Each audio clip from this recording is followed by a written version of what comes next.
She collapsed in the kitchen. 1 second she was there stirring soup, humming a lullaby she used to sing to our daughter. The next, her body hit the tiles like a dropped marionette, limbs loose, lifeless. The sound was sharp, final, a dull thud that cracked something deep inside me. By the time we reached the hospital, she was unconscious. Her chest rose and fell with the rhythm of machines. Wires slithered into her arms, tubes down her throat. The hum of artificial life louder than anything I'd ever heard. Doctors spoke in cautious guesses, their words softened by white coats and weary eyes. But it was a nurse who changed everything. She stopped in the hallway, voice trembling, eyes intense. "Please," she said, "bring your daughter now." I didn't understand, but I didn't question it.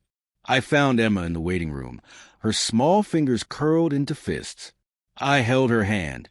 It was freezing, like she'd left her warmth somewhere back in that kitchen when her mother fell.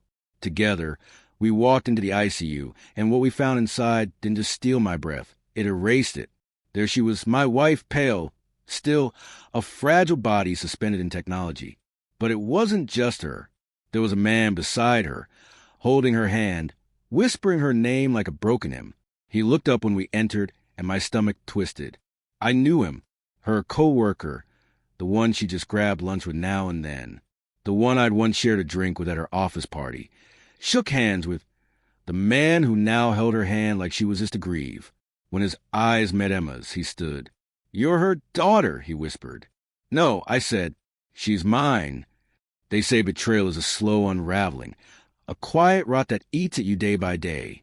But in that moment, it exploded, instant, devastating. The rest of the hour was a blur of static.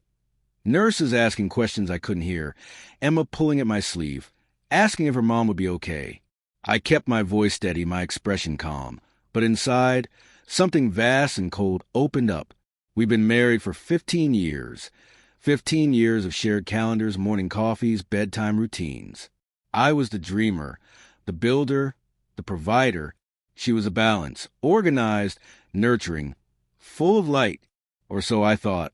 I remembered late-night conversations, our baby sleeping between us, whispered promises in the dark. She once held my face in her hands and said, "I will never lie to you," and I believed her. God help me, I believed her.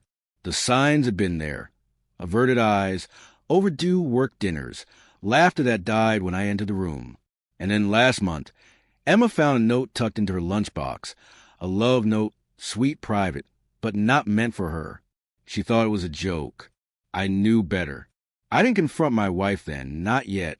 That night, after Emma went to sleep, I sat in the garage, staring at the toolbox she'd given me for our 10th anniversary. "To my forever," it said, engraved in silver. Forever, I realized, had a shelf life. So I stopped crying and started planning. I synced her iCloud to my laptop, installed a quiet piece of software. Undetectable, patient. I saw everything. Texts, photos, emails she thought were deleted. He called her Sunflower. She called him always. Always, that was our word. I tracked her movements. She wasn't going to yoga. She was going to room 409 at the Rosewood Hotel. I took pictures, kept receipts, documented it all. I thought she was planning to leave me for him. But then the toxicology report came in, and everything turned upside down. She hadn't collapsed from stress. She was being poisoned, and not by me. I dug deeper. Turns out her Sunflower had a past, a messy, violent one. An ex-wife with restraining order, 2 former girlfriends found dead from accidental overdoses. Patterns hidden in plain sight. He was dosing her slowly, preparing to erase me and start fresh with our daughter. I don't know if she knew or she pretended not to. At that point, it didn't matter. I had enough to bury them both.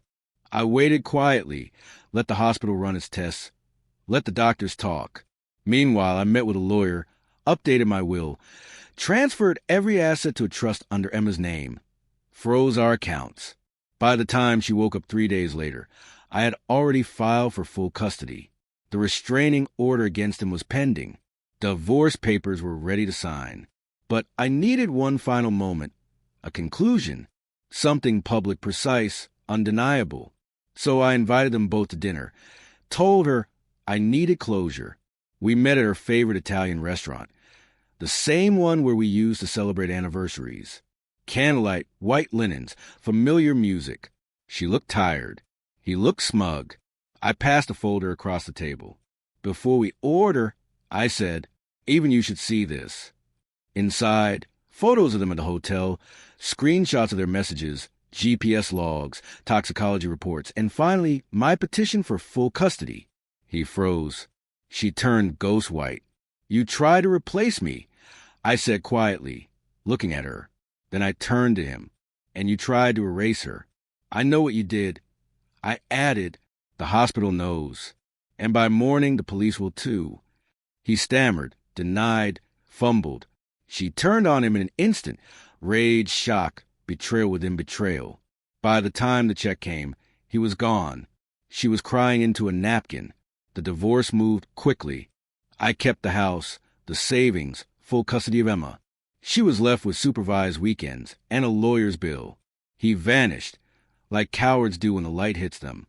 She writes now, letters begging, explaining. I don't open them. Emma's doing better. She doesn't ask about them anymore. And I've learned that love without honesty is just a performance. And I stopped applauding. Betrayal taught me more than any teacher ever could. It taught me silence, timing, precision. I don't regret what I did. I regret trusting without proof. But I fixed that with patience, with evidence, and with a final move so clean it left no room for applause. Only checkmate.